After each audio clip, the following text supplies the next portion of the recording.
This call is now being recorded. Então, na aula passada, a gente terminou de ver os exemplos de animação, né? Só não ficou registrado, né? Só para vocês verem o resultado da gravação. Quer dizer, não sei se alguns viram, que alguns saíram, né? Mas esse aqui foi o vídeo, né? Que a gente gerou da animação, né? Tá? Eu posso disponibilizar depois para vocês verem, porque fica no vídeo, fica meio... Tô vendo que fica meio quadrado. Na hora da transmissão, né? A câmera não consegue pegar todos os frames, né? Parece que o movimento está meio blocado, né? Mas o vídeo tem 50 frames por segundo, os dois. Eu vou só publicar, colocar no link, talvez, nessa aula, para vocês poderem ver. Aí nós começamos... Sim, eu passei a descrição do trabalho, não sei se vocês já viram, né? Tem que entregar até dia... Acho que é 26 de julho. Tem um pouco mais de 2 semanas para vocês fazerem, deem uma olhada lá, né? Mas não é muito complicado, tá? O trabalho, eu sei que é um pouco... Não sei se você considera muito pouco tempo, mas dá para você... É possível, você vai fazer? Não é complexo de fazer o trabalho.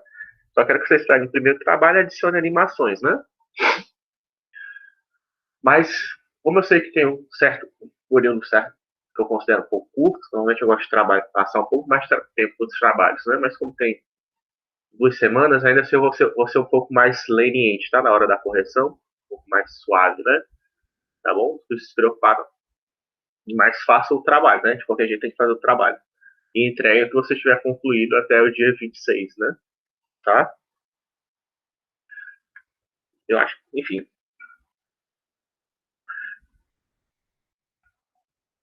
Vocês... E tem tempo, tá? Para fazer o trabalho. Eu não sou referência, né? Mas, enfim.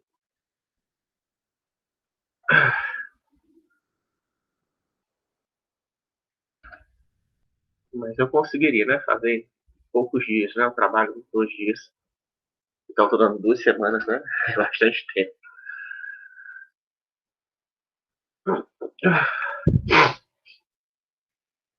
Mas mesmo assim, ainda vou ser tolerante na hora da correção.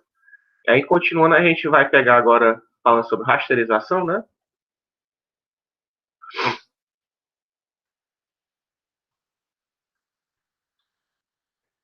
A gente estava falando que consiste em gerar uma matriz de pixels, né? A partir da janela virtual, você tem lá o objeto geométrico. O objeto geométrico ele é formado, que a gente está no espaço matemático, né? A gente define aquelas nossas geometrias. E ela tem, portanto, infinitos pontos, tá? Infinitos, lembra que pontos e vértices, né? Vértices são pontos, mas pontos não necessariamente são vértices, né? Embora se você quiser colocar... Isso é a definição tradicional, né? Mas para a gente é praticamente a mesma coisa. Você pode colocar infinitos pontos para gerar esse triângulo, se você quiser. Sendo que aí você ia ficar com opção de redundância, né? Colocar vários pontos aqui na aresta, né? Seria um triângulo degenerado, né? Algum tipo de figura de geometria superior degenerada. Cadê o... Aqui, vou ver.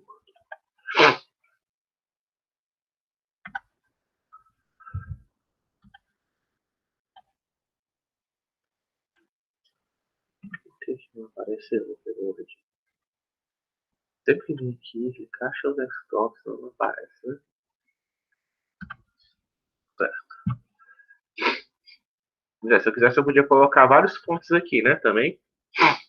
Porque tradicionalmente, vértice é só regiões de encontro de segmentos, né?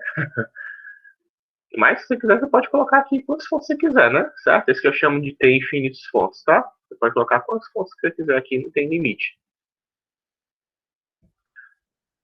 Eu acho que o mínimo que você precisa para desenhar um triângulo é 3, né? E é o que a gente usa em geral. Fazer as figuras é sempre só o mínimo necessário, né? Mas a rigor aqui tem infinitos pontos. Nesse desenho aqui, né? Que ele desenhou, essa figura abstrata que ele desenhou pra gente tem infinitos pontos, né? Aí aqui eu fiz a gente traçou o grid, né? De 5 por 5 pixels. E aí pintou verificando se o ponto está dentro ou fora, né?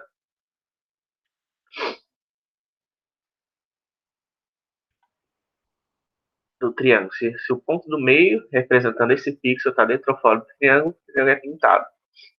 Nós falamos da etapa de rasterização, que é a maneira que você percorre os pixels e como você faz a amostragem dele, falando da tela virtual. E agora eu vou falar dos 3 tipos de amostragem, né? Que é ponto, linha ou polígono, área, né? Volume é só para figuras de um tipo que a gente não vai ver aqui, né? Que é visualização volumétrica, né? Que você tem todo o interior, que seria o MRI, né? Talvez eu até adicione no futuro, mas por enquanto não. É porque a gente não tem tempo, né? Nosso tempo já está limitado. Mas enfim, como é que é feita a amostragem por ponto, né? Como eu falei, na amostragem por ponto, nós temos as unidades da tela são inteiras, né? Quadrados de lado unitário. Mas a gente tem que a geometria, né? Nossa geometria, ela está definida em pontos flutuantes, né? Aliás, quando a gente pega um quadrado unitário, certo? Não falei isso, mas esse aqui é o nosso grid, né? E aqui é um gridzinho pequeno, né? 3 por 3.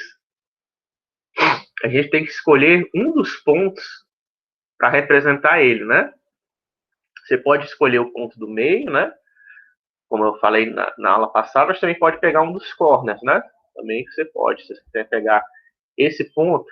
Então, 0, 0 representa esse quadrado, né? Aí aqui, 0, 1 representa esse quadrado. O ponto 1, 1 já representa esse outro quadrado aqui. Aí o ponto 0, 1 representa esse quadrado, né? Espero que esteja claro, né? Ou seja, é como se cada ponto tivesse uma largura e altura, né? Quando você está olhando em termos de pixel, o ponto 0, 0, né? O ponto 0, 0, ele tem essa largura e tem essa altura, né? Certo? Aí o ponto 0, 1, ele tem essa altura e essa largura, né? Certo? Quer dizer que tudo que cair aqui dentro representa ele. Tudo que cair aqui dentro representa, na verdade, 0, 0. É como se você estivesse fazendo aquela... A gente já fez, né, do floor. Se você estivesse fazendo um floor, quer dizer, um arredondamento para baixo, né? Você descarta a parte flutuante. Nesse caso aqui, se você estiver pegando corda inferior, você está dando floor 2 vezes, né? Você está pegando sempre o canto inferior esquerdo, né, do quadrado para representar. Só que os pontos, né, das geometrias, eles não precisam estar alinhados, né? Não precisa estar aqui nessa posição 0, 0, 0, 1, 1, 0, 1, né? Ele pode estar em qualquer ponto, pode estar em qualquer lugar do nosso espaço 3D, né? E aí, como é que a gente faz? Bem, a maneira tradicional, né, você considerar que o vértice, né, que pode estar em qualquer lugar da espaço 3D, que ele também tem uma espessura, né? Normalmente, comumente, usando o ponto do meio, como eu falei, o método mais comum. E aí você considera que ele tem uma largura, né? Esse ponto amarelo, tá? Esse aqui não é um ponto do grid. Então você pode imaginar que esse ponto amarelo, o vértice amarelo, ele é um ponto de uma geometria qualquer, que pode ser um quadrado, um polígono, seja lá o que for que você está desenhando, Mickey Mouse. Alguém falou alguma coisa?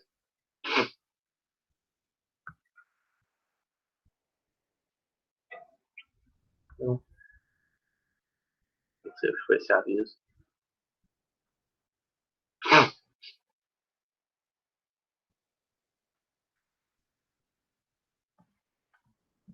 Minha apresentação. Aqui. Então, esse ponto aqui da geometria, ele tem uma espessura, né? Tem uma largura. Vermelho fica bem, né? Vou mudar essa cor, se tiver essa cor. Mas ele tem uma espessura, uma largura e um comprimento, né? Cada ponto da sua geometria, seja qual for, tá? E aí é lógico que no caso ideal, né? Ela está exatamente, né? Esse aqui é o caso perfeito, né? Ele está completamente dentro do pixel, né? É como se eu estivesse amostrando. Se eu estiver amostrando pelo ponto do meio, né? Se a grid tivesse sendo amostrada usando o ponto do meio, que foi aquele primeiro caso que eu mostrei, e o nosso vértice está exatamente no ponto do meio, então esse aqui é o caso perfeito, né? Que eles caíram, coincidiram um em cima do outro, né? Mas isso aqui é raro, é rara de acontecer, muito raro e difícil isso aqui acontecer, mas é o caso ideal, né? No caso mais comum, o que vai acontecer? Você tem um ponto, né? E ele está numa posição, por exemplo, assim, próximo de um corner. Quer dizer que esse ponto, se eu pegar esse pixel, né? Esse vértice, na verdade, e quiser converter para pixel, ele pega 4 pixels, né? Ele tá, se eu colocar uma largura, um comprimento nele, ele está pegando 4 pixels diferentes, né? E aí qual é o que eu pinto, né? Qual deles eu vou pintar? Também pode acontecer, aí são casos mais extremos, né? Eu acho que isso aqui tem variações, né? Você também pode acontecer do cara cair numa aresta, né? Certo? Que aí ele está ocupando 2 pixels, né? Ele acaba ocupando no meio 2 pixels, né? Pode ocupar parte de um pixel maior. Aqui, exatamente no meio é difícil, né? Quer dizer que ele está igualmente ocupando o espaço de 2 pixels, né? Que aí fica até difícil de você decidir, né? Qual você pinta os dois, ou se você pinta só qual que você vai pintar. Se a área aqui é a mesma área ocupada aqui, né?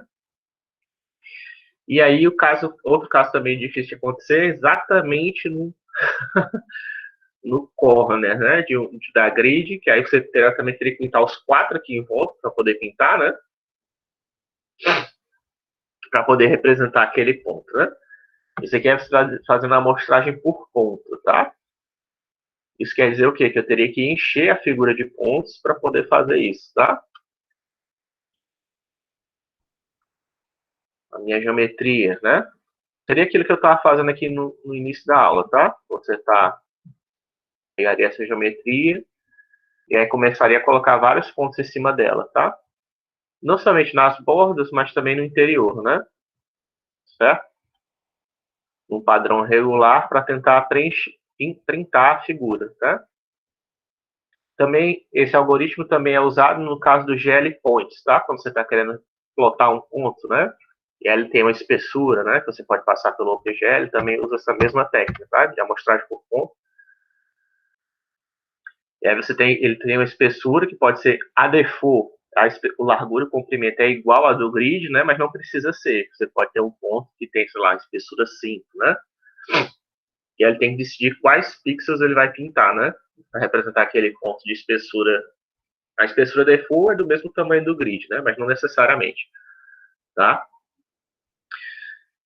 E esse aqui são casos. Esse aqui não é caso difícil, mas esses outros casos aqui são casos mais comuns de acontecerem. Esse aqui não, esse aqui é um caso raro também de acontecer. Mas esse aqui pode acontecer. Tanto esse aqui, esses dois no meio aqui são mais comuns de acontecer, tá? Quer dizer que o ponto vai cair em alguma região, vai pegar mais de um quadrado, mais de um pixel, não necessariamente 3, mas mais de um. E aqui você vai pegar pelo menos 2, né? Certo? Não necessariamente dividido igualzinho no meio, né?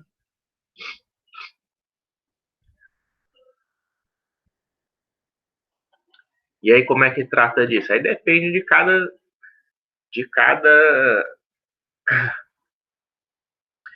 de cada algoritmo, né? Mas usando aquele que a gente já tinha falado, né, você pode tentar pintar usando como se fosse um algoritmo de área, né? Você pode tentar quem são os pixels que tem a maior parte, né, do pixel vermelho, né, da nossa geometria, né? É tipo quem é que tem a maior região a maior região do quadrado vermelho, né, que eu quero pintar, que seria o meu vértice, que eu estou tentando fazer com GL Points, tá? E aí, se der igual, né, obviamente, você vai pintar um pixel, né, certo? Nesse caso aqui, o que está com X é o pixel que eu vou pintar, tá? Para representar aquele vértice do grid, quem é o pixel que eu vou representar, usando também o ponto do meio, né? Eu falei que podia ser o corner. Aí, se for o corner, se você estiver usando o corner, aí, então, nesse caso aqui, o quadrado vermelho ia ser desenhado para cá, né? Se você estivesse usando o corner como padrão, o ponto inferior esquerdo, como eu tinha falado, né? Aí, então, em vez de desenhar aqui a partir do meio, você ia desenhar o quadradinho vermelho assim, tá? Para ser correspondente à geração do seu grid. Nesse caso aqui, como eu estou fazendo no meio, aí eu usei o grid também pelo meio, né? Certo? Aí aqui, no caso coincidente, você vai pintar esse pixel. Nesse caso aqui, qual é o que tem a maior área, né? Onde é que o pixel está dentro, né? Na verdade, você pode considerar onde o vértice está dentro, então quem é que tem a maior área, né? Também tem várias técnicas, né? Que você pode usar. Nesse caso aqui, e é fácil, tá? Calcular essa área, porque esse aqui é um quadradinho, né? Certo? Então aqui são retas, é aquele x igual, sei lá, x igual a 3, x igual a 4, aqui é y igual a, sei lá, a 7, y igual a 6, né? Enfim, é fácil verificar qual pedaço do quadrado está dentro de quem e qual a área, né?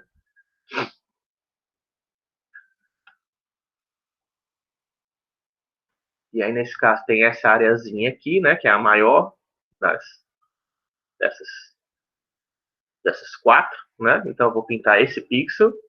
Só que aí, mesmo usando essa estratégia de área aqui, já não dá certo, né? Porque essa área aqui é igual a essa área, né? Então, eu teria que pintar esses dois pixels, né? E nesse caso aqui, muito menos, né? Porque aqui tem quatro quadrados, dividiu exatamente em quatro quadrados menores, né? E aí você vai ter que pintar esses 4 pixels, né? Isso aqui já dá para ver um problema, né? Da amostragem por ponto. Veja, não mudei a... Eu não mudei a espessura do meu ponto, tá? É sempre que a espessura do meu ponto, teoricamente, era para ser, sei lá, meio, ou um. O lado do meu quadrado era para ser um.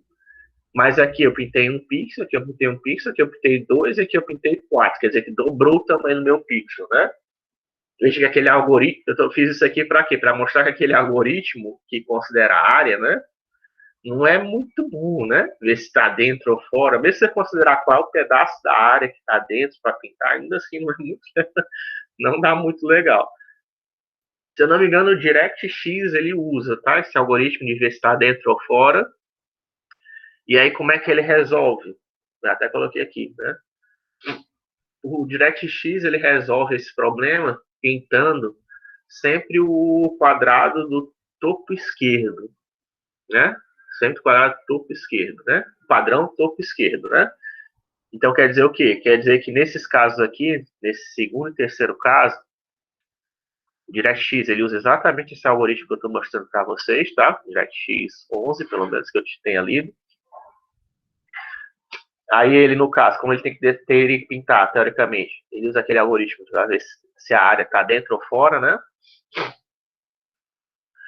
E aí, nesse caso aqui, como tem quatro, né? Teria que pintar esses quatro, o padrão é topo esquerdo, ele pintaria só esse cara aqui, certo? Topo esquerdo, Rafael.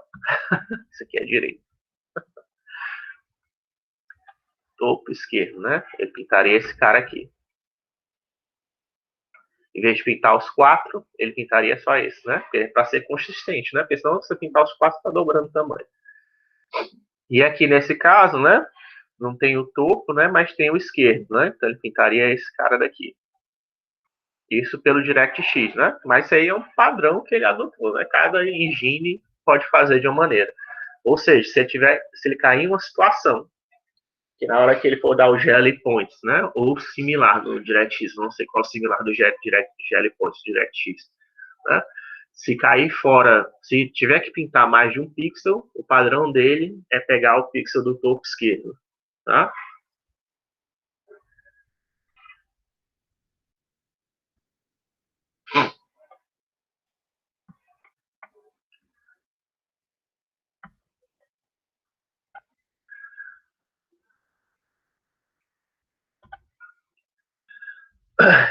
Aí depois, isso é a amostragem por ponto, né? Já viu que tem alguns problemas, né? A amostragem por ponto tem outras estratégias, tá? Isso aí é só uma delas, né? Que você está considerando a área, né? O volume, a área, perdão. Considerando como se o pixel, como se o vértice tivesse uma área, certo?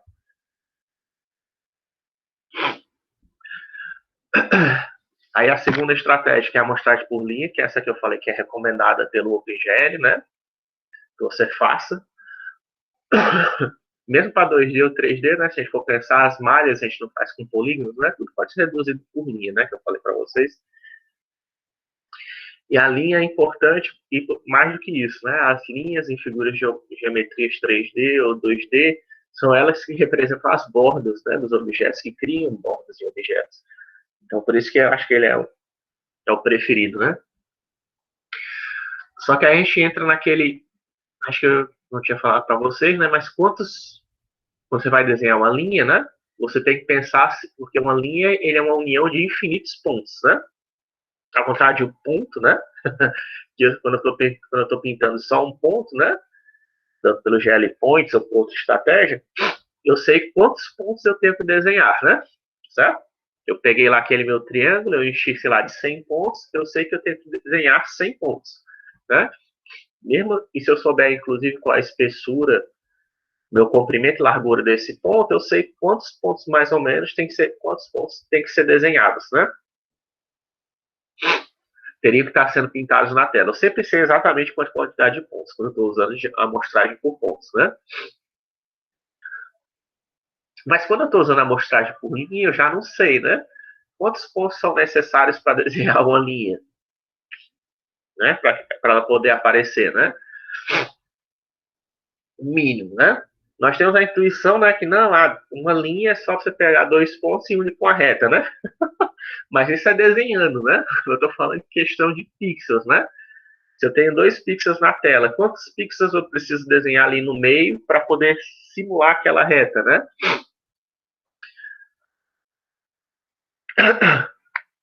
Aí já é mais difícil você saber isso.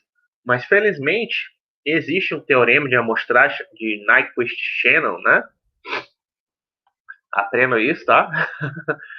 Teorema de amostragem de Nyquist-Shannon, que era aquilo que eu estava falando, que é inclusive pode ser usado em animação e vários outros lugares, tá? Que ele diz que o ideal para o mínimo que você precisa para mostrar qualquer sinal, seja o que ele for, certo? Uma reta, um desenho, uma animação, é sempre 2 vezes a frequência do sinal que você está usando, né? Um sinal periódico, né? Que se repete. Ah, se não for um sinal periódico, você pode transformar, dá para transformar qualquer sinal em periódico, tá?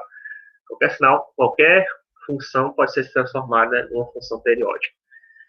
Uma vez que você tem essa função periódica, né, você teria que usar 2 vezes a frequência, ou seja, quantas vezes ela se repete, né, para você poder representá-la de maneira fiel. Então, no caso de um segmento de reta, né, se ele só se repete uma vez, né, o mínimo você usar 2 vezes a frequência, você teria que usar 2 segmentos de reta, né, no mínimo para poder representar ele. Usar 2 segmentos de reta, né, seria equivalente a 3 pontos, né, ou 2 pontos, né, também dá. Você colocar um ponto, não dá para representar uma reta, né, mas 2 pontos já daria, né? Enfim, e não tem uma regra específica. Depende do que você define como sinal, né? O que é o seu sinal? É isso que eu estou pensando, tá? Depende do que você define o que é a sua reta, para você dizer qual é essa quantidade de amostragem, né?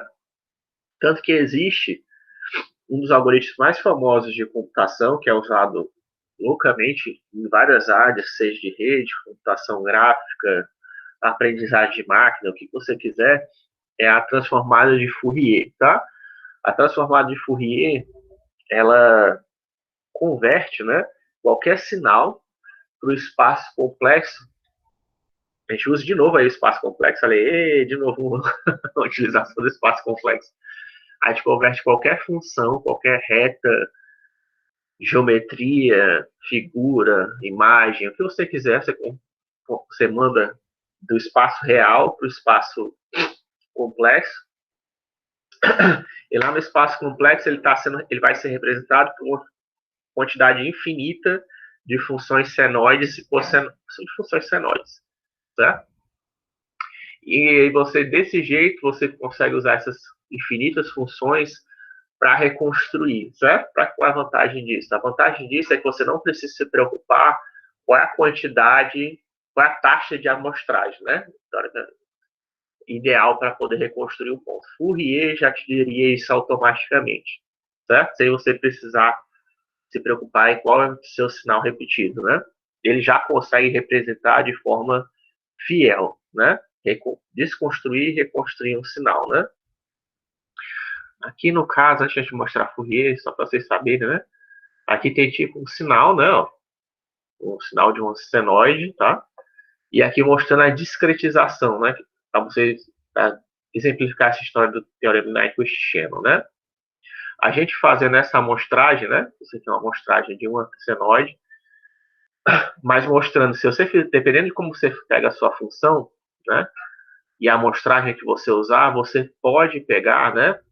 Essa mesma amostragem, acho que se não me engano é esse mesmo espaço, né? 4, 8, 4, 7, quase a mesma amostragem, né? A mesma amostragem foi usada nessas três funções aqui, né? Só que como essa função aqui tem uma frequência maior, né? Essa frequência, a frequência dessa daqui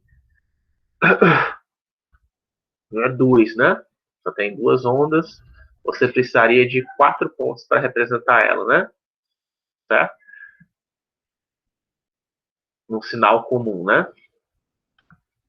Só que a frequência desse daqui é, se não me engano, 3, né? Tá? Aliás, 1, né? Se você considerar, depende do que você chama de sinal, né? De novo. Mas se eu chamar isso aqui, que isso aqui é uma frequência 1, certo? Então eu preciso de 2 pontos para o mínimo seria de 2 pontos, né? Quem são os 2 pontos que você precisa para representar esse sinal? É o máximo e o mínimo, tá? Seria o mínimo para poder representar isso, esse sinal. Aqui no caso, né, que você tem 1, 2, 3, você precisaria de quê? 6 pontos, né? Quem é? Máximo, mínimo, máximo, mínimo, máximo, mínimo, tá? Pelo teorema de Nyquist-Shannon, para poder fazer isso, né? Tá?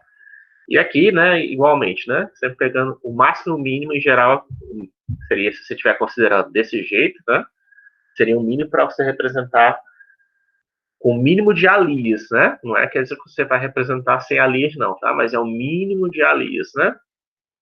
E aqui eu estava mostrando que, mesmo se você pegar a mesma amostragem que eu usei para essa aqui é mais que suficiente, né? Porque eu estou pegando 8 pontos, né? Para representar a frequência 1, se eu estou considerando isso aqui como meu sinal, né? Isso aqui é de 0 a 2π, né? A função seno, né? E aí aqui já não é o suficiente, ó, né? Porque aqui a gente tem 3, era para ser 6 pontos, né? E ele pegou mais de 6 pontos, pegou. Mas olha onde ele pegou os pontos, ó. Ele pegou os pontos justamente na região de inflexão da senoide, né? E aí acabou que essa senoide ficou representada como se fosse uma reta, certo? Então, vamos mostrar qual é a dificuldade, né? Teorema de Nyquist-Shannon, mesmo que você saiba qual é a quantidade mínima de pontos, né?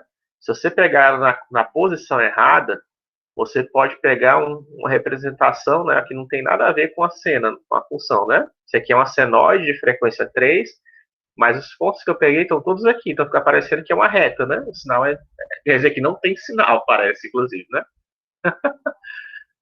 Isso é o alias, né? Que parece que você tá desenhando outra coisa que não uma função senoide.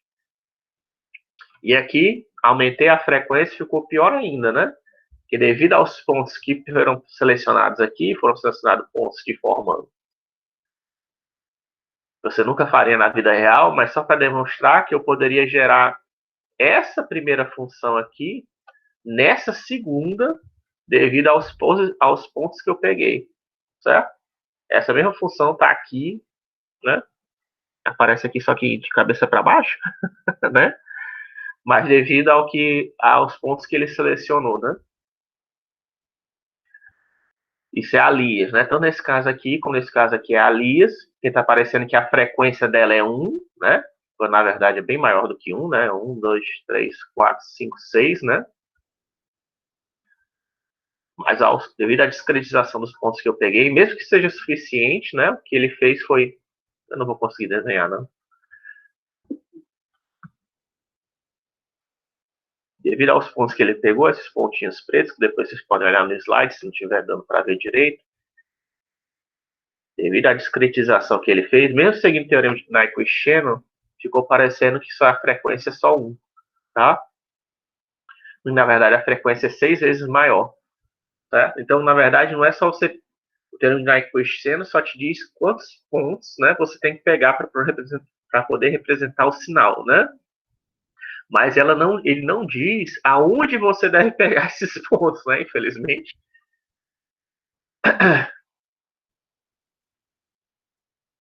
Mas eu estou dizendo para vocês, né, que o ideal, né, é que você pegue nos extremos, tá? Máximo, mínimo, garante. Máximo, mínimo, né? Máximo, mínimo, se você puder. Máximos locais, né? Na verdade, máximos e mínimos locais é o suficiente para você representar qualquer função, certo?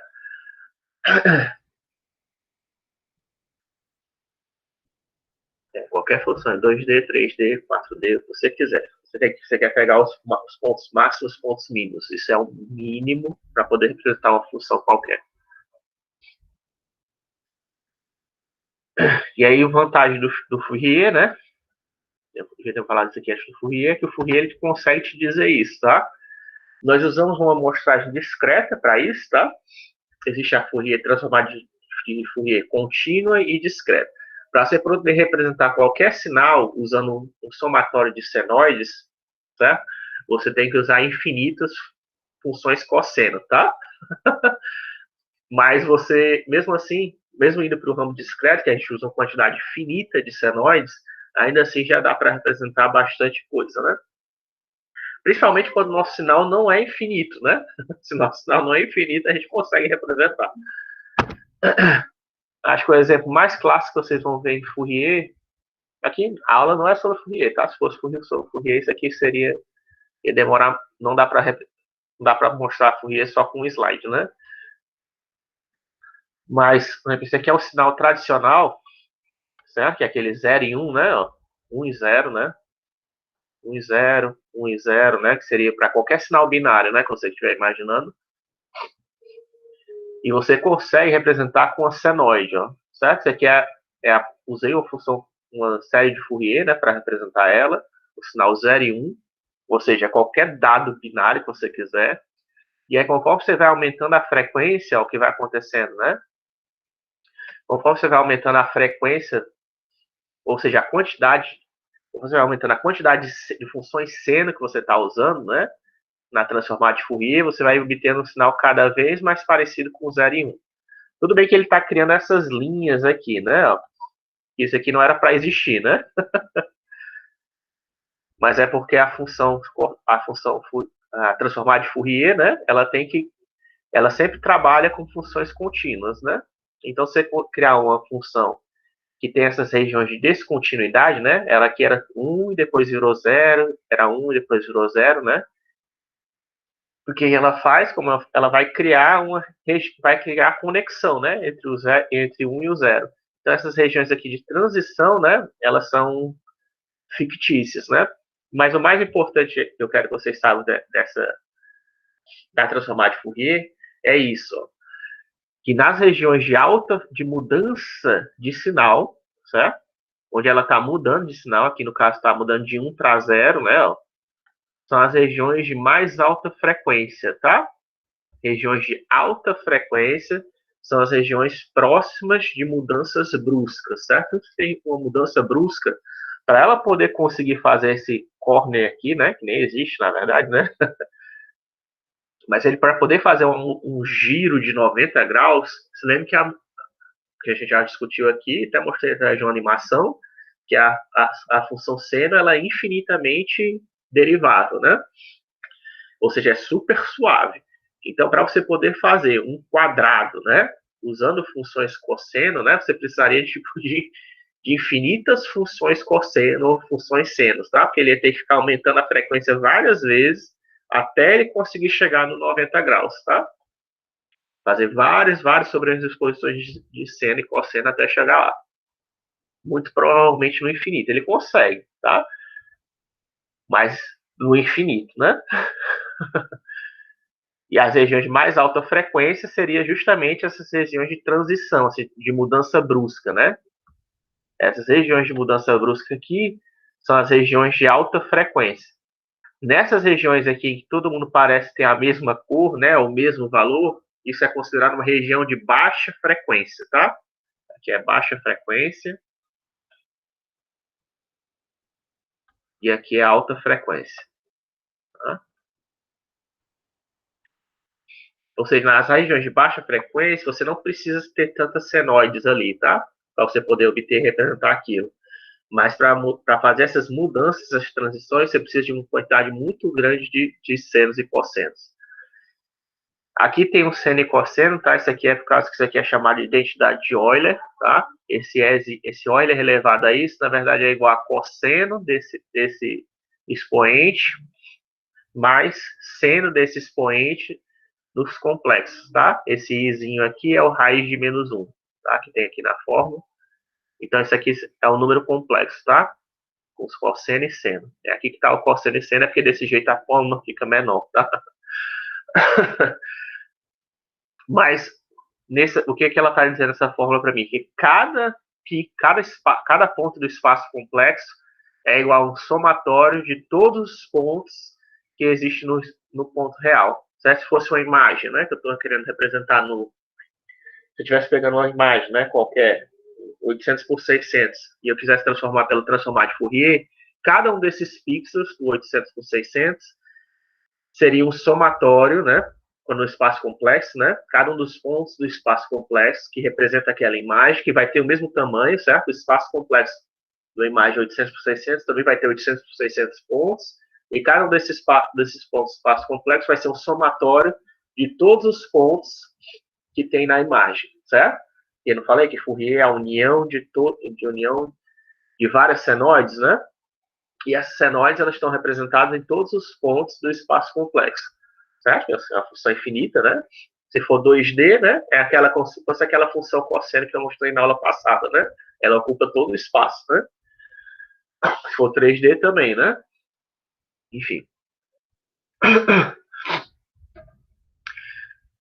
E é uma função que que a frequência depende da posição do pixel no espaço complexo, né? Isso aqui é a transformada de Fourier 1D, tá? Que eu estou mostrando aqui para você com essa fórmula, certo? Ou seja, esse casinho aqui, ó, ele controla qual é a frequência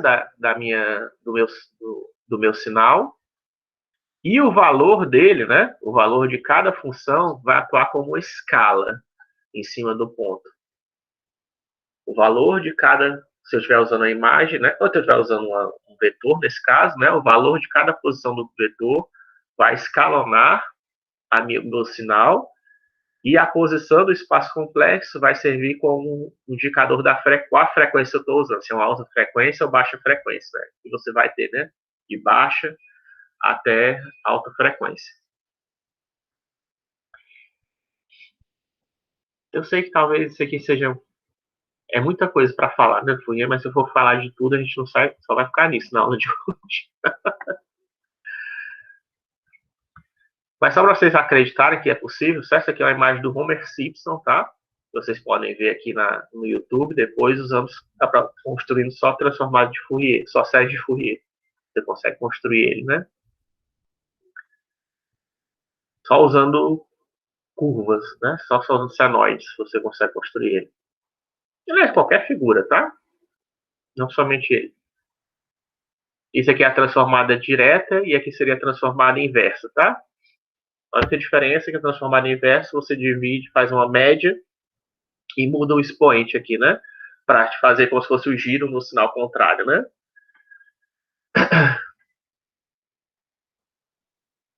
Nesse caso aqui não está em 4D, tá? Não dá certo.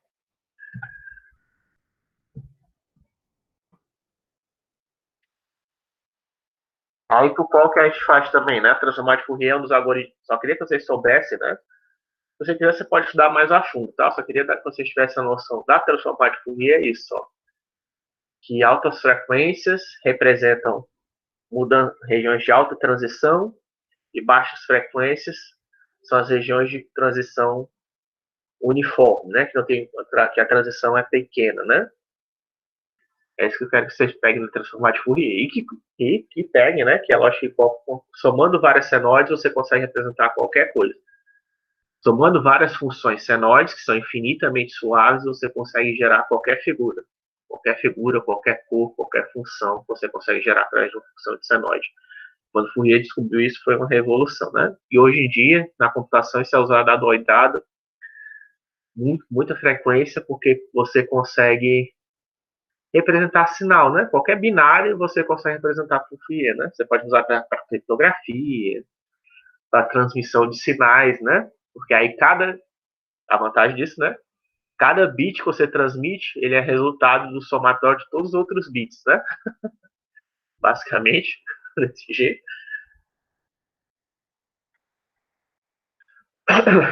Então dá até para você ajudar a recuperar o sinal, né?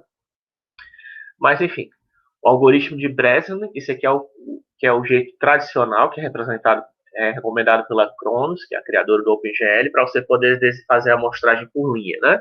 E aí, nesse caso aqui, você também não precisa se preocupar. Só que Fourier é um algoritmo, como vocês estão imaginando, né? Ele é um algoritmo complexo, né? Ele usa espaço complexo, difícil, porque ele usa de novo o espaço complexo, né? Ele usa espaço complexo, ele usa números que são de ponto flutuante. Isso para a placa de vídeo poderia, certo? Você usar na placa de vídeo, mas não é muito legal, né? Era melhor usar, se fosse possível, existir um algoritmo mais simples para a gente poder fazer rasterização, né? E as pessoas usam, né? Dá para usar, certo? Fourier para fazer rasterização, mas na hora de fazer rasterização, as pessoas convencionaram um algoritmo mais simples, esse algoritmo de Breslin, que é bem simples, tá? Só que ele é, no, e é, ele é simples, mas é difícil de vencer, certo? É um algoritmo que é bem fácil de fazer, é fácil de explicar, mas é difícil achar algum algoritmo que supere ele, tá? Consiga ser melhor do que ele, porque ele trabalha só com inteiros, quer dizer que é o mais rápido que tem, porque o computador, né, ele trabalha mais rápido quando trabalha com inteiros, e, e é só no for, né, que você faz isso, ó, você faz um for e um if, você consegue fazer ele. Então é difícil as pessoas, tanto que hoje em dia, até hoje em dia, o OpenGL 4, né, a Cronos ainda recomenda o algoritmo de Breslin para você poder fazer rasterização, né? E é o que você faz, né? Você tem dois pontos, né, de entrada, teria os dois pontos que equivalem o início e o final da linha, né? Você está querendo representar o espaço 3D, x0, y0, x1, y1, que são os dois extremos, né? Você descobriria quem é o dx e o delta dy, né? Que seria a nossa derivada, né? Na verdade, que é a derivada ali naqueles extremos, né? Derivada discreta, né? Talvez diferencial discreto, que é y menos 1, y1 menos y0, x1 menos x0, né? Você deve lembrar daquela equação, né? Imagino, de reta. Né? Não tem equação de reta que é assim, que é y1 menos y0, né? Ou, se você quiser, y menos y0, né? Igual a m x menos x0, um negócio assim, né? Você acho que é a equação simétrica que você está falando. equação simétrica, né? Acho que é isso. Então ele se baseia nessa ideia, tá? Você pegando essas derivadinhas, né? Ele chegou nesse cálculo aqui que d é igual a 2 vezes dy menos dx, e aí ele começa a equação, né? Essa aqui, como ele derivou essa fórmula, isso aí demoraria muito para explicar, mas basta acreditar que ela funciona. A ideia dela é o quê? A ideia é você pegar, se eu tenho uma reta, certo? Ela tem 8 quadrantes, que a reta pode, você pega o espaço 2D, né? Que é o espaço de pixels que a gente está querendo desenhar, qualquer reta, tá? Toda vez que você for planificar, independente se você está no espaço 3D ou 2D, quando você for fazer a projeção da reta, ela vai virar um segmento, né? Que você está querendo desenhar no espaço, na janela de pixels, né? Então, você vai ter um ponto inicial e um ponto final para ela. Aí ela, nesse espaço 2D, que você está desenhando os pixels, né? Sempre que ela está sempre 2D, independente de a gente ter vindo do 3D ou não, ela pode estar variando mais, pode ser que o dx seja maior que o dy, né? Ou seja, quer dizer que está variando mais em x do que em y, como ela pode estar variando mais em y do que em x, né? Qualquer direção aí, tem 8 octantes possíveis, né? Nesse caso aqui, por exemplo, nesse daqui de baixo, ele está variando mais em x, né? Do que em y, né? Ou seja, dá para ver que o dx aqui é maior do que o dy, né? E a mesma coisa aqui nesse exemplozinho aqui embaixo, né? Que eu coloquei, ó. O dx é maior do que o dy, né? Isso quer dizer o quê? Isso quer dizer que a cada iteração, né? Eu começo pintando o primeiro pixel, né? Seja ele quem for, que pode ser por aqueles algoritmos. Já vou falar como é que pinta. Você começa pintando o primeiro pixel, mas uma vez que você pintou o primeiro pixel, decidiu quem é esse primeiro pixel que você pinta, como o dx está sempre variando, nesse caso, nesses dois exemplos, está sempre variando, é a maior variação, eu sei que eu, para poder conseguir chegar lá do outro lado, né, no meu ponto final, no meu x1, né, eu sempre vou ter que estar pintando um pixel em x, né, para o lado, né? Eu nem preciso fazer cálculo nenhum, né? Eu sei que sempre vai ter que pintar, senão não tem como eu chegar nesse outro extremo, né? Se aqui é, deixa eu ver, 1, 2, 3, 4, 5, 6, 7, né? Certo? Se aqui de 0 a 7, né? É, de 1 a 7, né, na verdade. Se for, ou então de 0 a 6, né? De 0 a 6, então se eu pintei esse pixel, eu sempre sei que tem que pintar esse outro, pintar um outro em 1, depois um outro em 2, 3, 4, 5, 6, né? Eu sempre vou pintar o próximo pixel. A dúvida é justamente não na região que varia maior, porque para representar um pixel na região que varia maior, tem a maior variação, eu sempre vou estar pintando um pixel. Mas na região que está com menor variação, aí é que está a dúvida, né? Que nesse caso aqui é o dy, mas também poderia ser o dx, tá? Em outros octantes. Nesse caso aqui,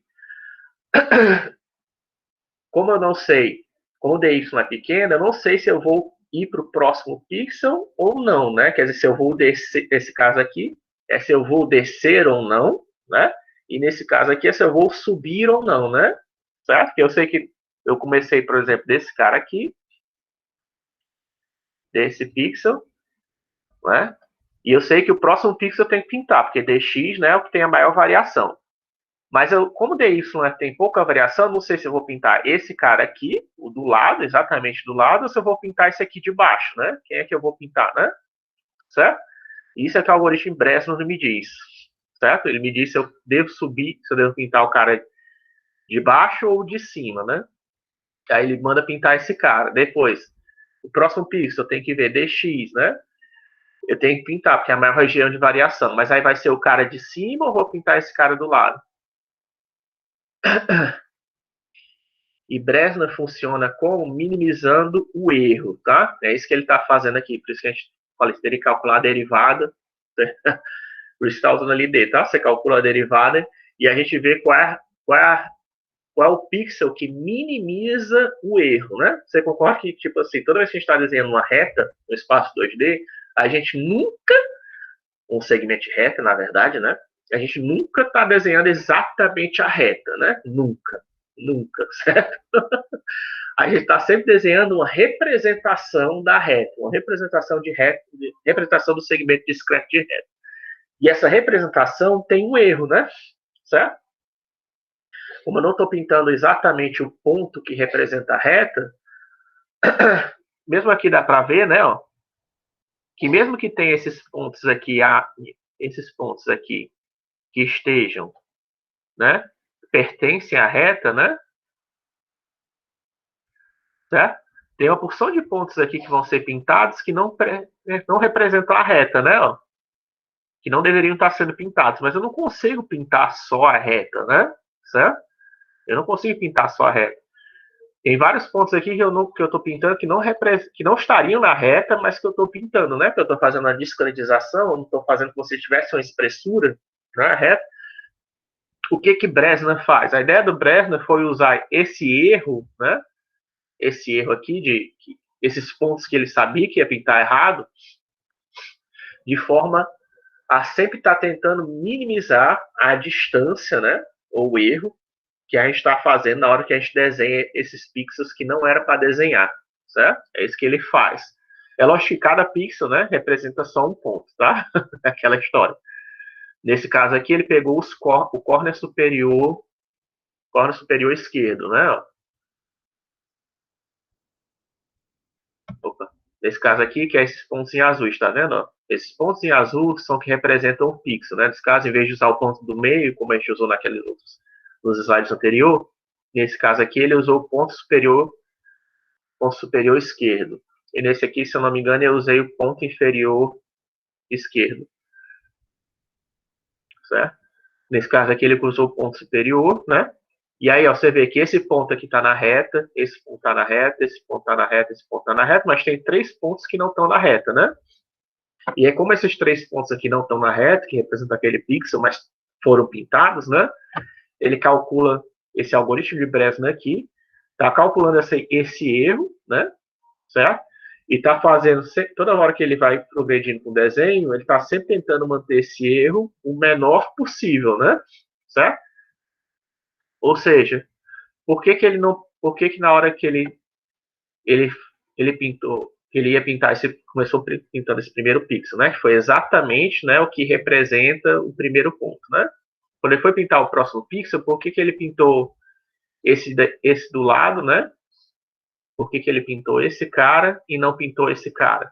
Porque esse cara aqui é o que tem o erro menor em comparação a esse cara, né? Se eu tivesse pintado esse cara aqui, a distância, né? Que essa figura é muito pequenininha, né? Mas a distância desse ponto aqui para a reta, certo? É maior do que a distância desse ponto aqui para a reta, tá? Aí é a mesma coisa aqui, na hora de pintar o próximo pixel, né? Ele viu por que ele pegou o cara de cima em vez do cara de baixo.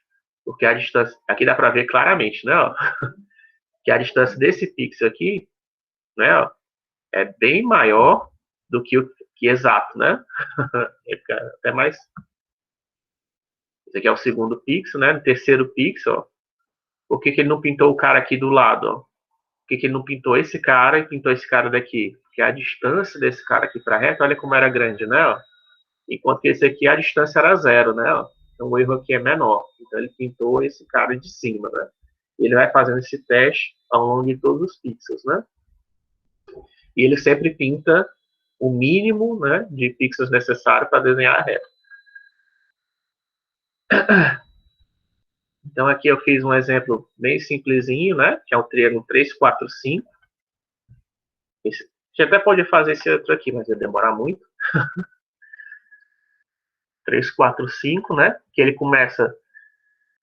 Bem, aqui no caso eu comecei usando valores discretos, tá? Comecei que a reta era de um valor discreto até um valor discreto, mas não precisava, podia ser uma reta em qualquer posição, né? Sendo que aí quando você começa de uma reta de qualquer posição, né? Sei lá, se o ponto inicial tá aqui, né? Por exemplo, da reta, você tem que escolher, né? Primeiro, qual é o corner que representa ele, né? Ou se é o ponto do meio. E aí, no ponto final, você também tem que fazer a mesma coisa para você poder saber qual pixel, quais coordenadas do pixel que você vai dar de entrada e as coordenadas do pixel que você vai dar de saída, né? Para ele poder fazer o desenho dele, tá? Então, você não dá algoritmos de ponto flutuante para ele.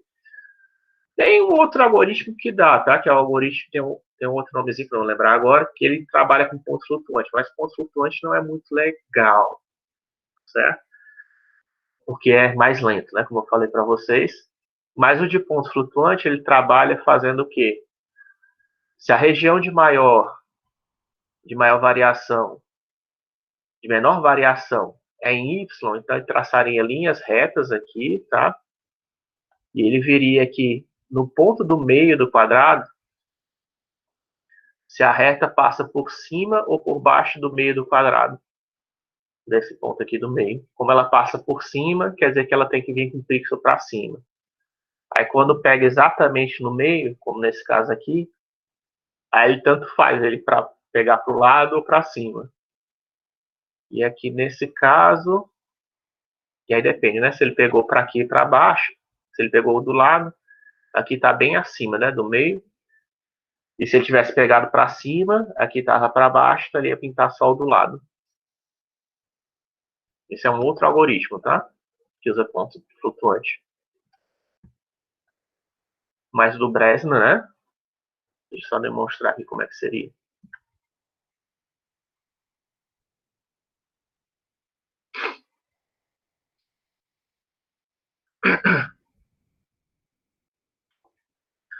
Aqui no caso 3, 4, 5, né?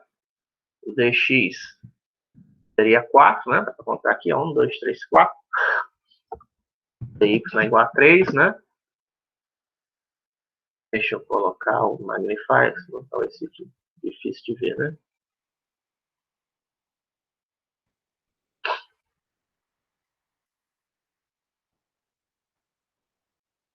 Tá? E aí, o d, né, que seria o nosso erro, ele é 2 vezes 6 menos 4, né? 2 vezes 3, perdão. Que aí é igual a 2, né?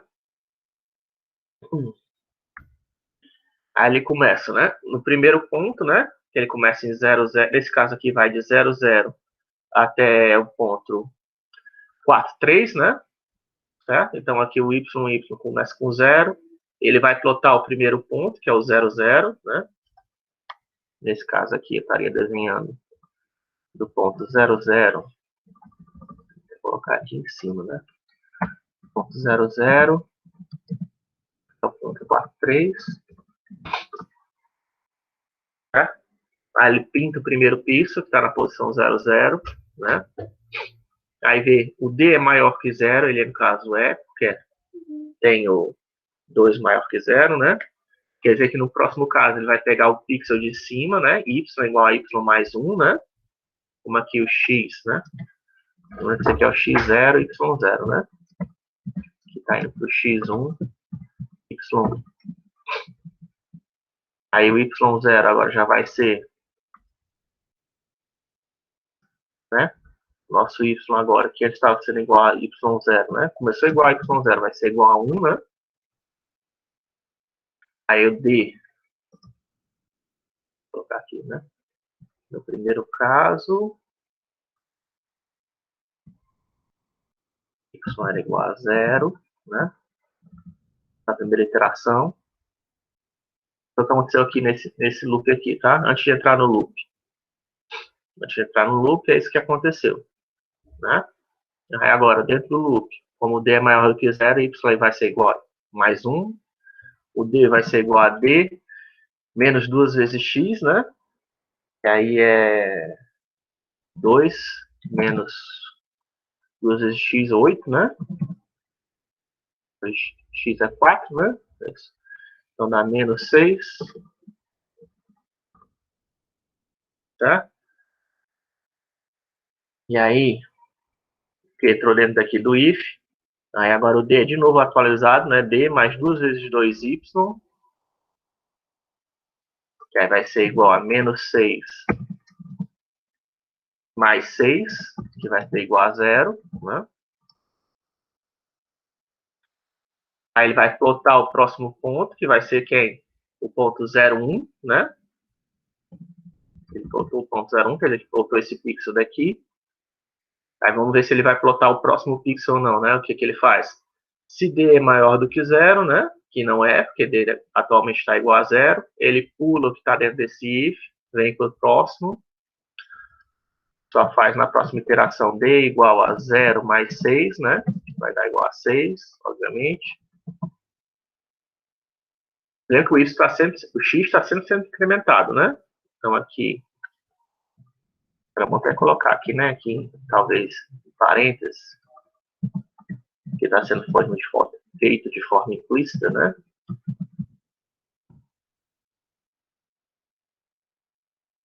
Aqui na próxima iteração. Ele voltou, é agora y igual a 1, x igual a 2, né?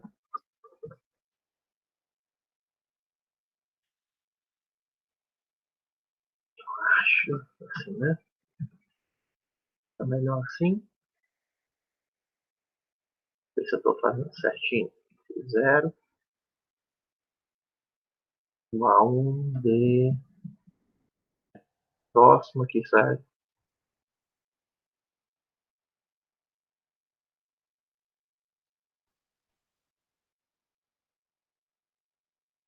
X igual a 2, né? Colocar então esse d aqui embaixo para ficar organizado, né? igual a 6. Aí ele plotaria, como não mudou o x, mas agora plotou esse ponto, né? y1x igual a 2, que é esse ponto aqui, segundo do lado, né? Porque d não é maior do que zero, né? Nesse caso aqui, o d não foi maior do que zero, era zero. Aí ele não fez incremento, né? Não fez incremento em y, quer dizer que o y foi só repetido. Aí ele pegou d mais maior do que 6. Aí na próxima iteração, né? Ele vê que o d agora é maior do que zero. Então agora ele vai incrementar de novo, 2. É porque ele só pinta na próxima. Não é nesta vez do loop, é na próxima vez do loop que ele. No início do próximo loop que ele pinta, né? Mas enfim. X igual a 3. E agora é maior do que zero. E aí d vai ser igual a 6 menos 8, né? Que é igual a menos 2. Só que aí d igual a menos 2 mais 6, que já seria 4, né? Ou seja, no próximo caso continuasse, né? Ele provavelmente ia pintar de novo de cima, né? Ele não, como o D é maior do que zero, né? Ele pintou esse cara e o próximo cara ele também ia pintar, né? Certo? Então isso aqui é enfim, o pixel final seria o y igual a 2, né? E o x igual a 3, né? Então aqui é 0, 1, 2, né? E aqui seria 0, 1, 2, 0, 1, 2, 3, né? Considerando que aqui é o 0, 0, né? E eu sempre considerando os corners, né? Para desenhar. É esse cara aqui que ele está desenhando, né? Na prática. Ou seja, é um algoritmo simples que a gente consegue fazer só com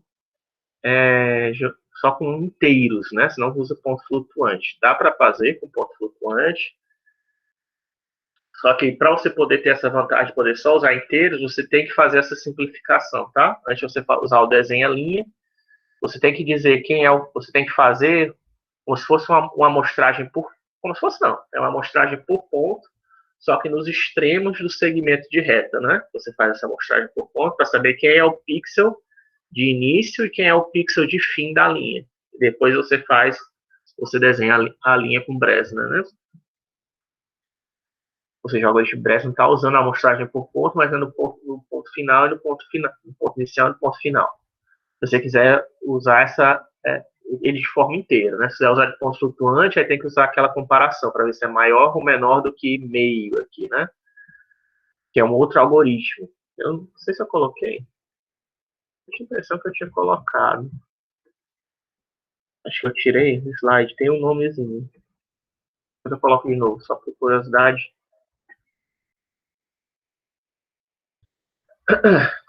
Certo? Aí como eu estava falando para vocês, ó. O que saiu, né? Tem 8 quadrantes possíveis, né? Ó, certo? Essas regiões em azul são as regiões em que o y, a variação em y é maior do que x, né? Quer dizer que você está mais próximo do eixo vertical do que o eixo horizontal. E as regiões em vermelho são as regiões em que o dx são maior que dy, né? Então tem 8 quadrantes aí. Para a gente poder fazer com que o Bresner pegue qualquer quadrante, né? A gente tem que fazer essa modificação aqui no algoritmo, né? Certo? É pouco, mas é só para a gente poder. Basicamente, o que ele faz aqui é ele troca os sinais de x e y, tá? Basicamente é isso que ele está fazendo. Aqui é desenho em x, aliás, esse aqui é desenho em x. Eu não coloquei no desenho em y. Eu coloquei o desenho em x para ver se ele está no quadrante positivo ou negativo. E aí troca o sinal do y, né? Porque aí, se você estiver indo para baixo, né? Se estiver indo para baixo, você não vai somar, né? Y igual a y mais 1, né? Você vai fazer y igual a y menos 1. Basicamente é isso, tá? Esse aqui no desenho é x, né? Eu coloco aqui para que o y seja decrementado, né? Se ele estiver indo para baixo, né? Se ele estiver indo para cima, não. Aquele algoritmo que eu mostrei no slide passado, ele funciona para esses dois casos aqui, né? Para esse aqui e para esse aqui. Só que para poder ir para baixo, né? Que são esses dois outros aqui, eu tenho que decrementar o y, né? E é para decrementar o y, eu faço esse teste aqui, né? Para ver se o y final é maior ou menor do que o y inicial, né? E eu uso isso para definir um passo, né? Para ele. certo? Para ver se é o passo negativo ou positivo que vai ser aplicado. E você faz a mesma coisa, desenha a linha. Isso aqui é só para desenhar a linha. E x seria quando dx é maior do que y. Mas também dá para usar esse mesmo algoritmo para desenhar a linha y, só que você teria que fazer mais um if, né? Que aí é para ver se o dx é maior do que o dy é maior do que dx. E aí você poderia passar isso para os argumentos, né? Trocando. Só trocar, né? O y vira x, e o x vira y, que daria para desenhar esses outros dois quadrantes, né?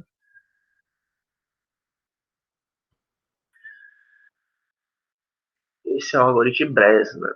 E é simplesinho, né? É bem simples. O mais fácil que dá para fazer.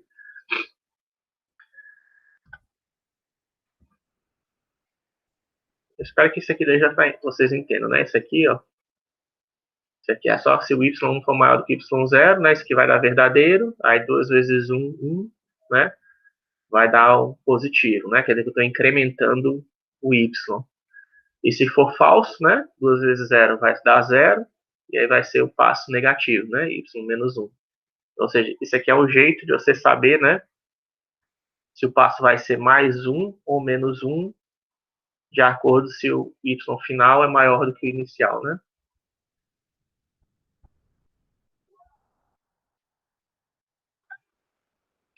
A amostragem, então, a amostragem de linhas é feita por Bresman. Tem outros algoritmos, tá? O de Chan, acho que é Chan-Wu o nome do nome.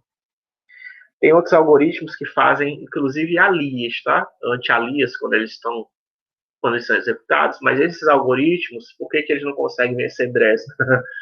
Porque eles demoram, porque eles usam pontos flutuantes, tá?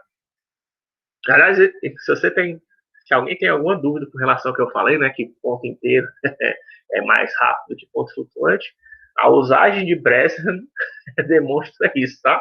Toda placa de vídeo implementa Bresman, né? Certo? Tem até outros algoritmos que são melhores, né, produzem um resultado visual melhor do que Bresman, mas ainda assim não são eles que são implementados na placa de vídeo, porque Bresman é rápido. A NVIDIA implementa, a Radeon implementa, a Intel implementa, porque ele é o melhor que tem assim, em termos de velocidade. A amostragem por área é o que eu já tinha mostrado, foi o primeiro que eu mostrei para vocês, né, que a gente vê se o ponto está dentro ou fora do polígono. O problema é que testar se um ponto está dentro ou fora do polígono é pesado, tá? Não é um teste para a gente, ser humano, né? Testar se o ponto está dentro ou fora do polígono é fácil, né? Que a gente olha, tá dentro, né? Para vocês poderem fazer isso geometricamente, existe um algoritmo chamado de tiro, tá? O algoritmo de tiro, que aí você pode dar um tiro é traçar um segmento de reta. Olha como é o algoritmo de tiro. Você traça um segmento de reta e você calcula quantas interseções aquele segmento de reta faz com a geometria, certo? A partir do ponto que você está querendo testar se está dentro ou fora. Esse é o algoritmo que verifica se um ponto está dentro ou não do polígono, e é o algoritmo mais simples que tem, tá? E ele usa interseção. Olha outro uso de interseção, né? Além para cálculo de raio de luz, para teste de colisão, mas agora também para testar se um ponto está dentro ou fora do polígono, certo? Por quê? Porque se um ponto está aqui do lado de fora, né, e eu vou testar ele, né, para ver se ele está dentro ou fora do polígono, e eu traço um tiro em direção ao polígono, né, o que vai acontecer? Se ele estiver fora, ele vai se intersectar com o polígono quantas vezes? Ó? 2 vezes, né? Ele vai entrar e vai sair, concorda? Enquanto que se ele estiver dentro, né? E aí o tiro tem que ser sempre dar na mesma direção, tá? Na mesma direção. Você pode dar o tiro em direção ao polígono. Correto seria dar o tiro em direção ao polígono, né? Mas eu acho que também dá certo, no caso aqui, como a gente está em 2D, você pode fazer o tiro sempre em uma direção só, né? Você não precisa testar nem fazer um tiro. Atirar para todos os lados, não precisa. Você pode dar só um tiro numa direção. Porque se ele estiver fora, né? que vai acontecer? Ou não vai acertar o polígono, né? Se não acertar o polígono, quer dizer que você não está dentro do polígono. Certamente você não está dentro do polígono. Se eu dou um tiro, né? Se eu pego uma arma e dou um tiro e não acerto nenhum lugar do polígono, quer dizer que certamente eu não estou dentro dele, né? Porque o polígono é uma figura, é uma curva de Jordan fechada, né? Você tá, é como se eu estou dentro de um quarto, né? Se eu dou um tiro e não acerto, eu estou querendo saber, você está dentro do quarto, você está dentro de casa ou não, né? E se você dá um tiro e não acerta nenhuma parede, você obviamente não está dentro de casa, né? Você teria, não tem como você não acertar nenhuma parede se você está dentro de casa. Essa é a ideia, né? Do algoritmo de tiro. Se você está do lado de fora, você atirar, você não vai acertar nenhuma parede, né? Ou se você acertar uma parede de alguma geometria que está na rua, né? De outra casa, o tiro vai entrar e vai sair da casa, né? Certo? Ou seja, e se você estiver dentro de casa, vai acertar, né? Só saindo da casa, mas vai ser sempre o quê? Vai ser sempre uma quantidade ímpar de vezes, certo? Esse é o ponto-chave. Você está dentro de uma geometria 2D ou 3D, tá? E você dá um tiro, o número de interseções vai ser sempre ímpar se você estiver dentro e vai ser par se você estiver fora. Certo? Vai entrar, vai sair, vai entrar, vai sair, ignorando os casos de tangência, tá? Se você acertou tangente, você não conta isso, tá? Você só ralou, né? Você só raspou no polígono, você não conta.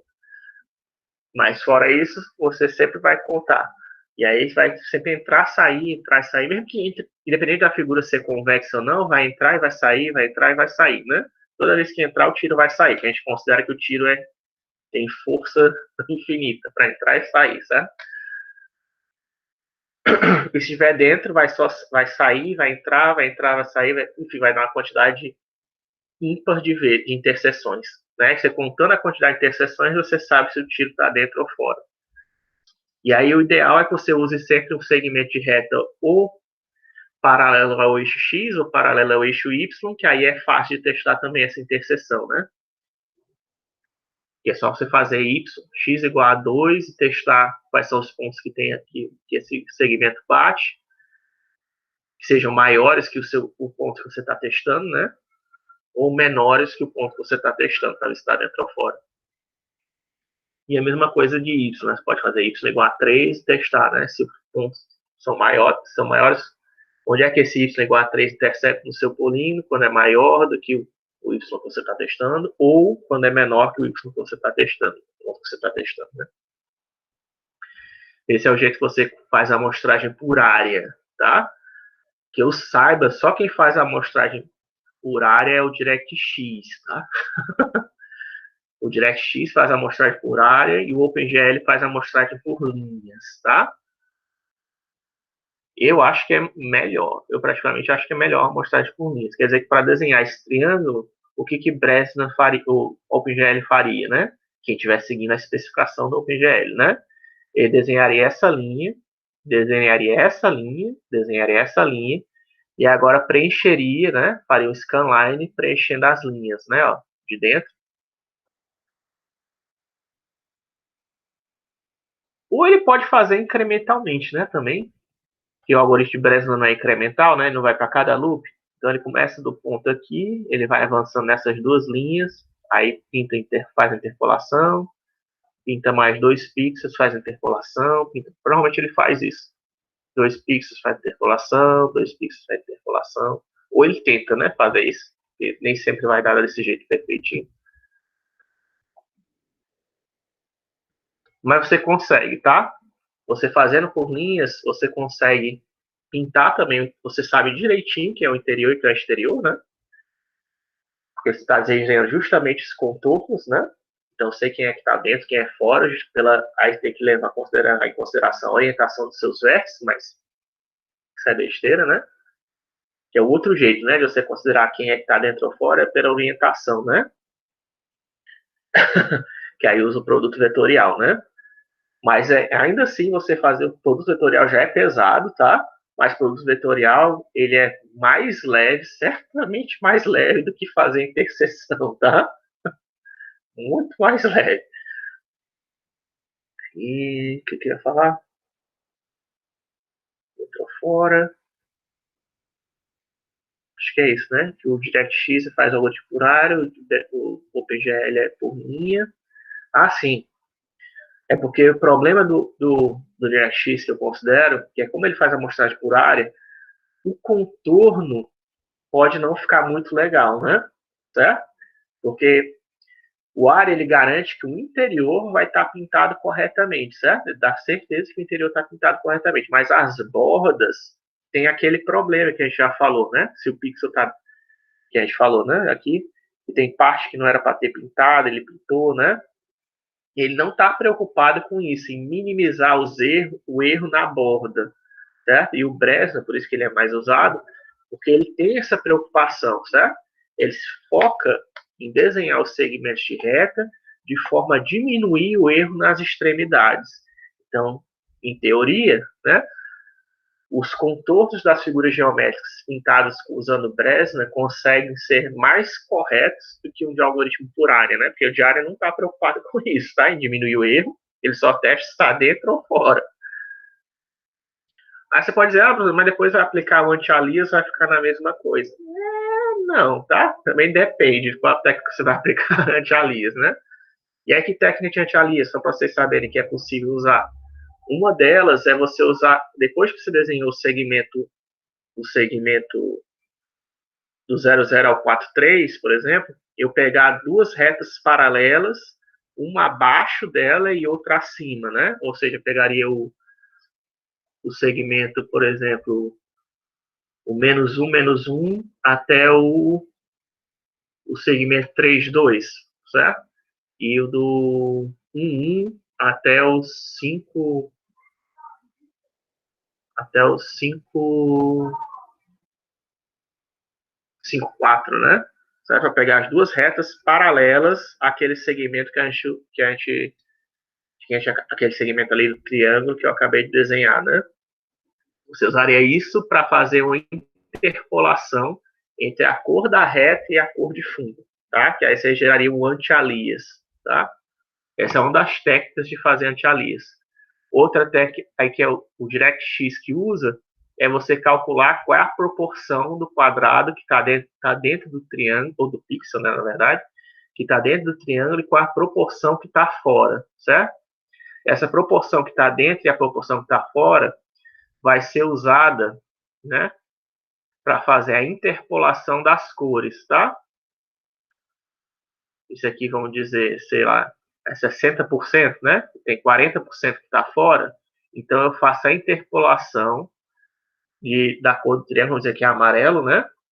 60% de amarelo com 40% das cores da cor de fundo, que vamos dizer que é azul. Que aí você vai criar um efeito de anti-alias, tá? A mesma coisa para cá, para esse cara, né? Tem um pedacinho aqui que está dentro do triângulo, né? Ó, e tem um pedacinho que está fora, operação, né? Que está fora. Então, esse pixel aqui ele vai ser pintado, mas vai ser pintado o quê? Com 80% da cor de fundo e 20% da cor do triângulo de dentro, tá? E você também cria o efeito de é outra técnica de criar o efeito de anti-alias, tá? No caso que eu estava falando para a Bresna, que é um dos jeitos de você fazer o efeito de anti-alias, seria você desenhar, né? Além desse triângulo, desenhar também um triângulo aqui por fora, distância 1, tá? Porque eu não estou desenhando perfeito. E outro aqui dentro. Tá? Esses dois triângulos aqui desenhados, né? Que aqui no dentro nem precisa, né? É porque eu pensei na casa da reta, se fosse uma reta assim, né? Você colocaria os dois, né? Mas no caso, como é uma figura geométrica, você pode desenhar só o cara de fora, né?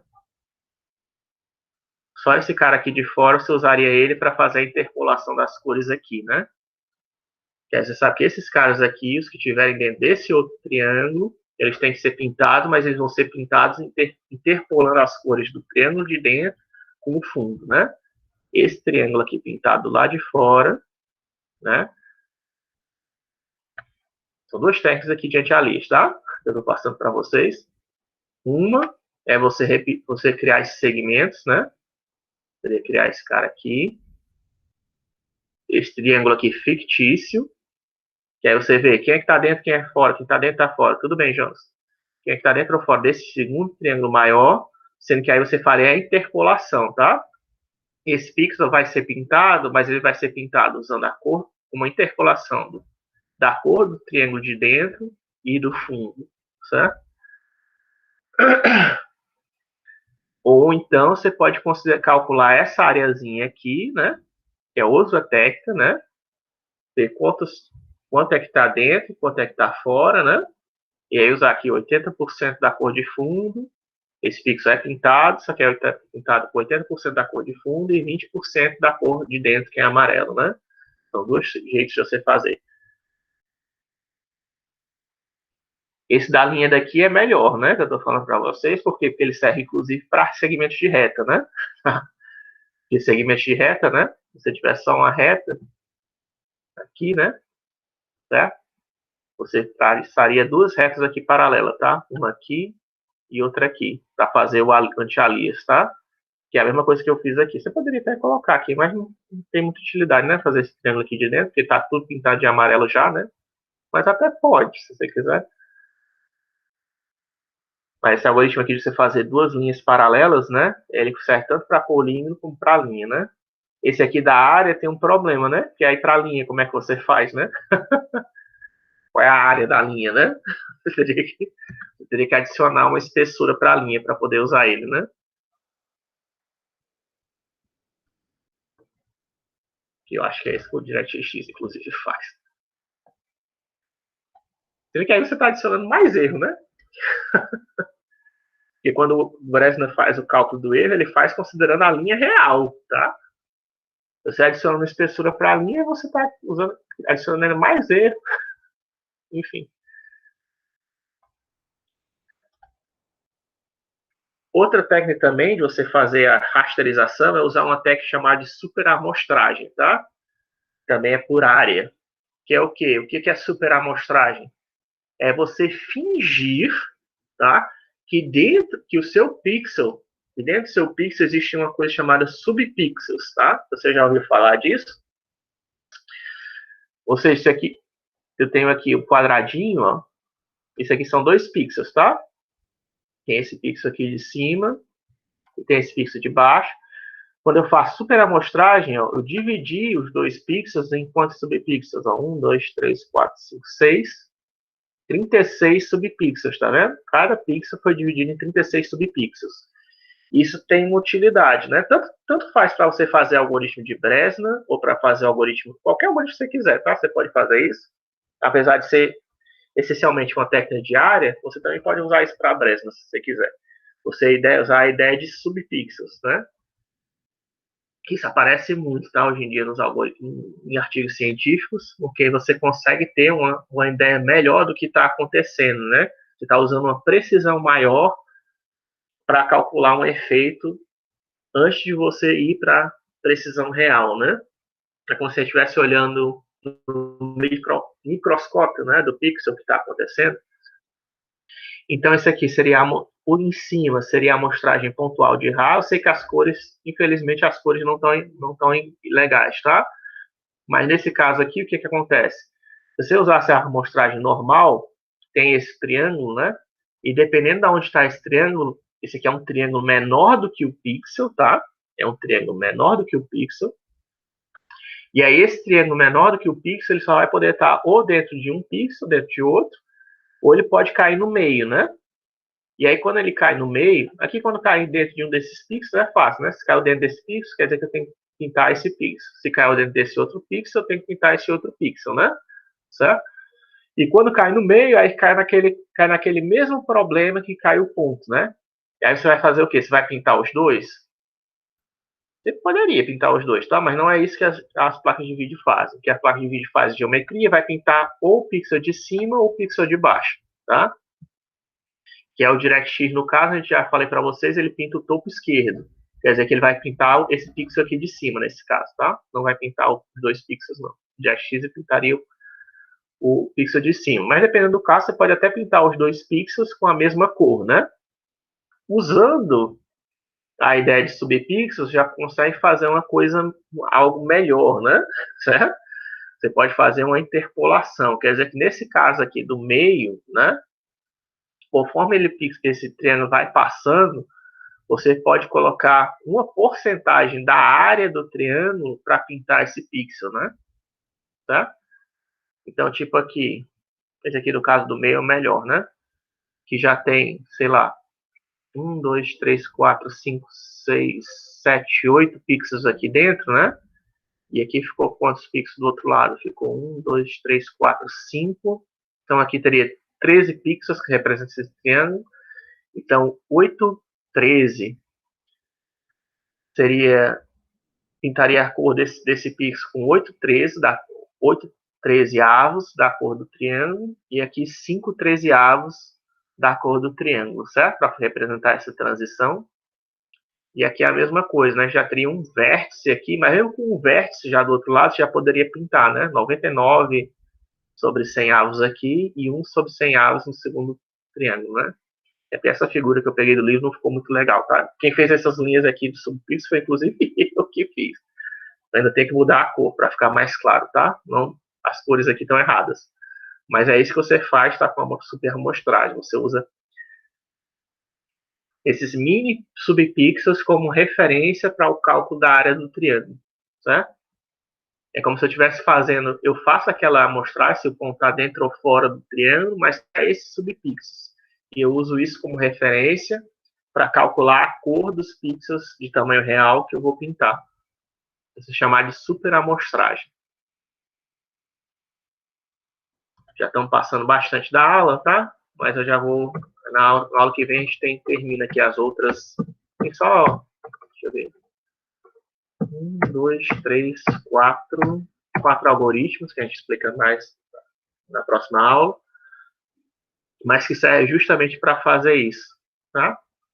Isso aqui é a base de Rá, não sei se eu já falei para vocês, né? A base de Rá, ou constante.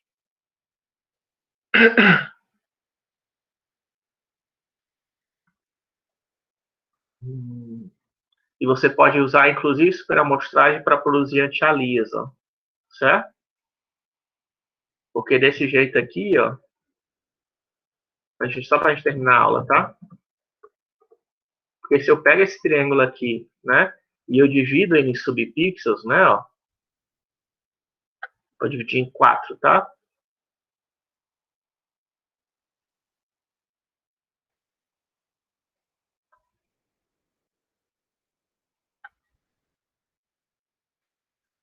Não vou conseguir fazer reto não, mas talvez vocês perdoem aí pela falta de coordenação.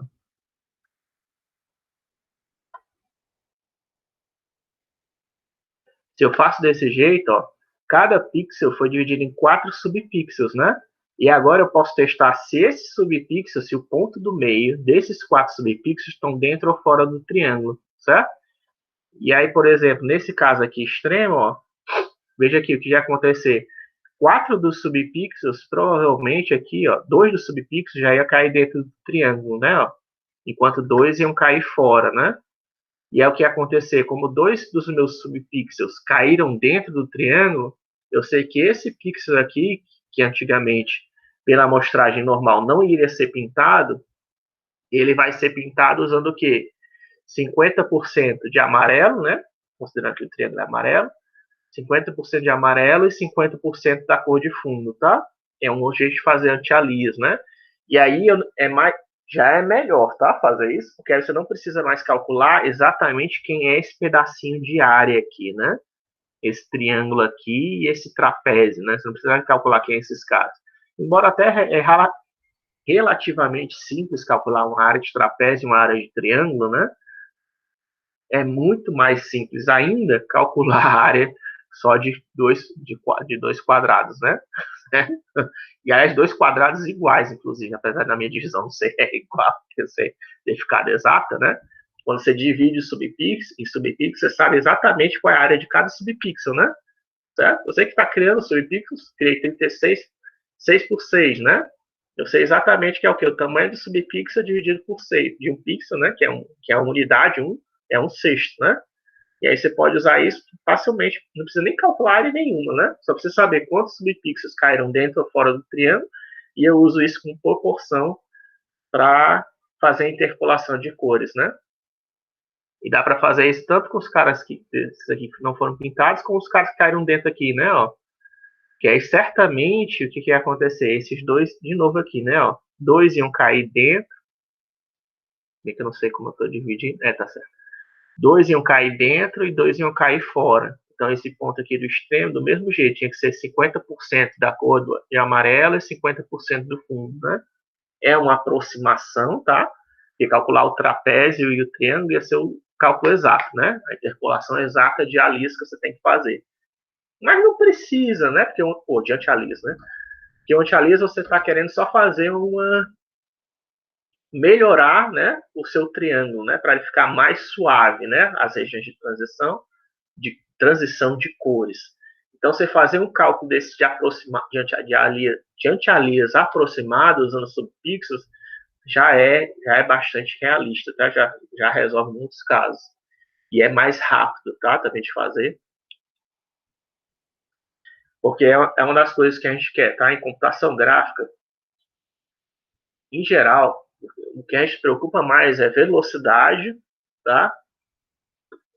E aparência real, tá?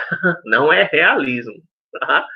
Computação gráfica, a gente não se preocupa com realismo, que as coisas, que as regras estejam implementadas tais quais elas existem na física, no mundo real, tá? Não é isso que a computação gráfica se preocupa. A gente quer só enganar, né? O nosso foco, é enganar para que pareça que é real. Por que a gente quer enganar? Porque você enganando, parecendo que é real, né? Você consegue fazer com que a velocidade de processamento seja mais rápida e você consiga chegar no tempo real, que esse que é o objetivo, né? E, depende, né? Também do que você está querendo fazer. Se você está querendo fazer uma simulação, aí tudo bem. Simulação, você tem que implementar as regras. Aí mesmo. Mesmo na simulação, você não faz, você só faz próximo do real também, né? É porque eu pensei em alguém reclamando comigo, dizendo, mas na simulação você quer implementar as regras físicas, né? Que alguém poderia reclamar. Mas mesmo na simulação, a gente também faz uma aproximação. Por exemplo, Navier-Stokes é uma fórmula que é usada para fazer simulação de fluidos. Mas você pode ver que mesmo os engenheiros, quando eles vão fazer simulação de fluidos no cano, ou seja, no que for, eles simplificam uma porção de coisas, que nem físicos também não fazem. Aquilo que a gente aprende no ensino médio, né? Que eu falei para vocês, aquelas regras no MRU e no MRV não são todas no vácuo, né? Na hora que o pessoal vai fazer simulação no computador, eles também fazem uma porção de simplificações para diminuir o cálculo, né? Então, eles estão usando a fórmula física? Não. Mas eles estão usando uma fórmula simplificada, né? Também não é o cálculo exato.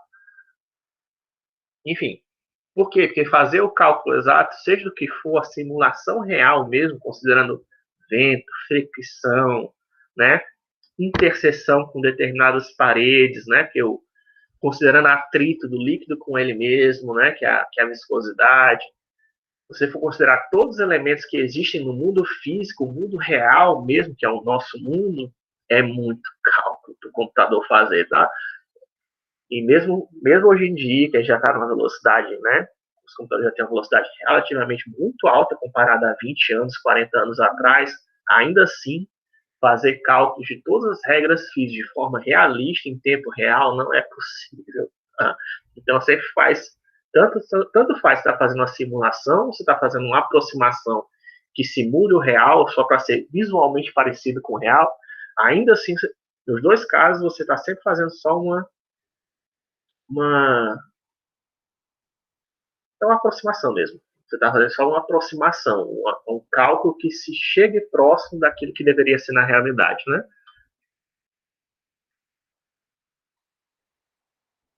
Tanto aquela que nem a matriz de cisalhamento, né, que eu falei para vocês, a matriz de cisalhamento, ela simula o comportamento de líquidos, né, de fluidos, mas aquilo ali não é físico, né? É só porque alguém reparou que a matriz de cisalhamento serve para isso, dar um efeito parecido com o que acontece na vida real, mas não é isso que acontece, né, na vida real. Enfim. E aqui eu estou falando isso porque no caso de amostragem por área, né? E de anti-alias, você quer só que simule, né? Que você consiga desenhar o triângulo de forma que você consiga pintar o triângulo na tela de forma que alguém reconheça que aquilo ali é um triângulo, né? Que você desenhou um triângulo, você desenhou uma bola, desenhou um pentágono, né? Que aquela reta parece que é reta, né? Eu e vocês, nós já temos conhecimento suficiente para saber nessa disciplina aqui, para toda vez que o triângulo está qualquer computador está desenhando uma reta, não é uma reta, certo? A gente já sabe disso, porque eu estou falando para vocês. Por isso que eu acho que essa aula de rasterização é importante. Vocês agora já sabem que toda vez que o computador está desenhando uma reta, um ponto, ou então um polígono, aquilo ali não é realmente um polígono, certo? Não é realmente aquilo que a gente está vendo, certo? Se eu considerar só que as regiões pintadas, né, isso aqui não é um triângulo, certo? Ignora essa borda preta, né? Isso aqui não é um triângulo. Isso aqui são o quê? São um bando de caixinhas empilhadas, né? São pontinhos, são um bando de pixels pintados que são como se fossem caixinhas empilhadas uma em cima da outra. Mas não é um triângulo. Mas isso aqui, mas eu tenho certeza, se a gente pegar qualquer placa de vídeo e mandar desenhar um triângulo, ninguém vai mostrar para qualquer pessoa. As pessoas vão dizer, isso aqui é um triângulo, né? Que você pintou. É, né? Foi o primeiro que eu mostrei, inclusive, para vocês, não foi? Você lembra? Nosso primeiro exemplo da disciplina foi o quê? Foi desenhando um triângulo. Mas nenhum de vocês olhou para o triângulo e disse, professor, isso não é um triângulo, não. Isso aí são um bando de caixinhas pintadas, né? Ninguém de vocês falou isso, né? Mas é isso que está acontecendo por baixo. É isso que está acontecendo quando a gente viu aquele triângulo. Essa é uma porção de caixinhas pintadas. Não era um triângulo. Nunca foi um triângulo. Nenhuma geometria que a gente viu até agora era de fato aquilo que a gente estava pensando que estava vendo. Nem o cubo era realmente um cubo. Era só uma porção de caixinhas ou de cubinhos pintados, né? Que simulavam um cubo ou que simulavam qualquer outra figura que a gente tenha desenhado aqui, certo? E que vocês, até qualquer outra figura que você tenha visto aí na vida. Não, mas eu vi o modelo do Kratos, eu vejo lá os músculos dele, bem redondinho. Não, você não está vendo. Você já tem conhecimento para saber que aquilo ali não é redondo. Aquilo ali são uma porção de quadradinhos pintados, né? Que aí, devido a um anti-alias, parece que é redondo, mas não é redondo, não. Certo? Enfim, já passei demais da aula. A gente continua na quarta-feira discutindo outros algoritmos, né, de amostragem.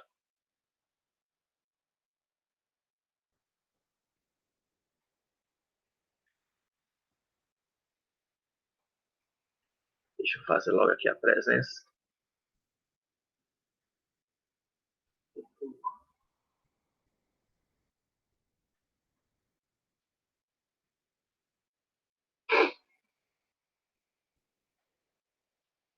Deixa eu parar de gravação também.